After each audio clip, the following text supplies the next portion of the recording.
Hey guys, I'm Chris Buck and a very warm welcome to Friday Fretworks, and this week we're taking a look at one of the many enduring mysteries surrounding the Beatles' back catalogue. Who really played the guitar solo on Hey Bulldog?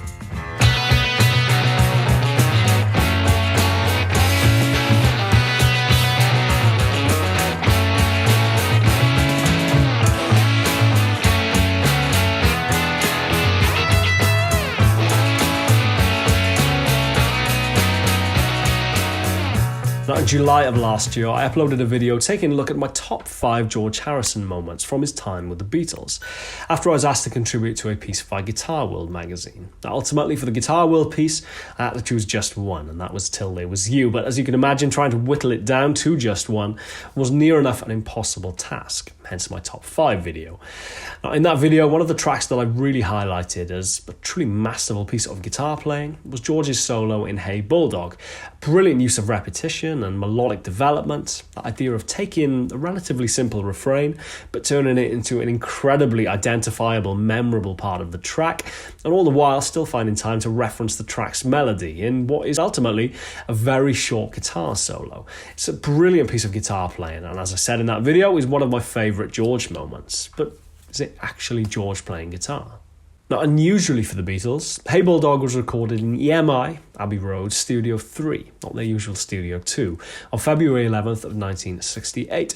The band had been asked to film a promo clip for their next single, Lady Madonna, but instead of simply miming the process of working on and recording a song, decided to literally just work on and record a song, and thus set about work on an unfinished Lennon idea initially titled Hey Bullfrog. Over the course of the 10-hour session, they fleshed out the idea to the point where by the 10th take, they had one that had been labelled Best, and was used as a basis to build upon with overdubs. Meanwhile, the resultant footage was edited together as a promotional clip for Lady Madonna and broadcast on Top of the Pops in the UK just over a month later.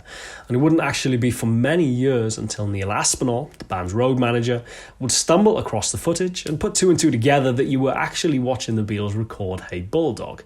Now, frustratingly, the footage is incomplete, both as a consequence of the film crew packing up once they felt they had what they needed, and the original source material actually being either lost or stolen. Nobody's quite entirely sure once the final edit for Lady Madonna was finished. Either way, as much as we have footage of most of the track and most of the instrumental parts of the track being recorded, no footage exists of the guitar solo being tracked, which is no doubt partly responsible for the enduring mystery.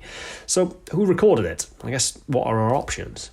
Firstly, and most obviously, George Harrison. You can see George throughout the Hey Bulldog video playing his 1964 Gibson SG, and the track's engineer, Geoff Emerick, was fairly clear in his recollection of the session, in his autobiography Here, There and Everywhere. Harrison's solo was sparkling, one of the few times that he nailed it right away. His amp was turned up really loud and he used one of his new fuzz boxes, which made his guitar absolutely scream. A pretty unequivocal recollection by any standard, and I guess one that ultimately does make a lot of sense. George was the band's lead guitarist, and across the course of the Beatles' back catalogue is responsible for most of the guitar solos.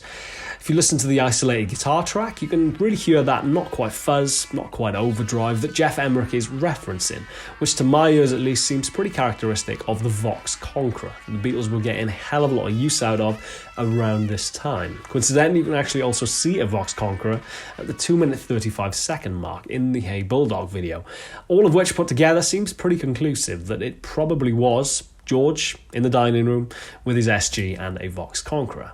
However, I wouldn't be making this video if there wasn't another prevalent theory, and one that just won't go away. And that is, of course, that you are hearing John Lennon playing the guitar solo on Hey Bulldog. So what's the evidence for this? But first and foremost, Wikipedia says so. And as we know, Wikipedia has never been wrong. But more interestingly, incredibly well-respected Beatles expert Ian MacDonald says in his book Revolution in the Head that John was responsible for not only lead vocal, but the piano and lead guitar, which I guess ultimately isn't beyond the realms of possibility.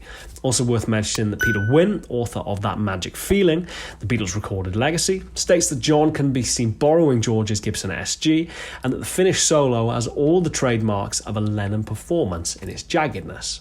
Ultimately, it was John's track, and throughout the Hey Bulldog video you can see him playing both his own Epiphone Casino and George's 64 Gibson SG. Also, it wasn't unheard of for John to record guitar solos.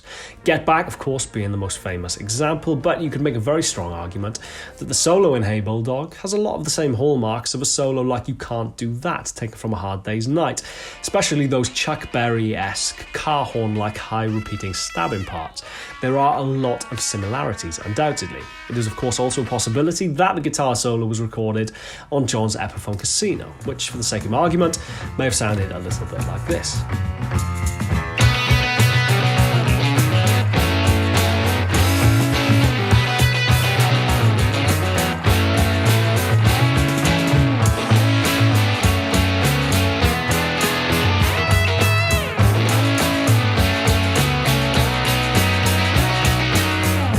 Obviously, with no reference as to what the amp might have been if it was John on his Casino, we're kind of shooting in the dark on that one, at least when we try to nail the tone. But either way you cut it, to my ear at least, it seems infinitely more likely that you were hearing a Gibson SG through a Vox Conqueror. But who was playing that combination? Honestly, I'm a little bit more confused now than I was when I started this video. If we look at it objectively, and even more importantly, if we take Geoff Emerick's testimony out of the equation for a second, at least stylistically, I would say that the solo does seem more likely to be John. As Peter Wynne said, it has that trademark jaggedness you associate with Lennon's playing. Although to discount the memory of someone who was not only there on the day, but was actually charged with recording the band, seems like lunacy, and even to allow for a degree of fallibility in Geoff Emerick's memory, I guess ultimately it was the best part of 4 decades between that recording session and his autobiography being published, just to ignore it on a hunch that it might have been John, does seem strange. As I said at the start of the video, not only is the solo incredibly well played, but beautifully constructed, which, rightly or wrongly, for me at least, is something I would associate with George Harrison, the actual lead guitar player in the band, more than I would John, a sometimes stand-in, at least in that regard. There are those who argue that you're actually hearing Paul McCartney playing the Hey Bulldog solo, and I guess you could say that it is somewhat reminiscent of that stinging style that you associate with Paul's solo in Taxman, but there's not a great degree of evidence in that respect, which leads us to the only natural conclusion. It's probably Ringo. As ever, I'm Chris Buck, you're watching Friday Fretworks. Please subscribe if you haven't already, and I shall see you next week for hopefully a slightly less confusing episode of Friday Fretworks. Cheers guys, take care, see you soon.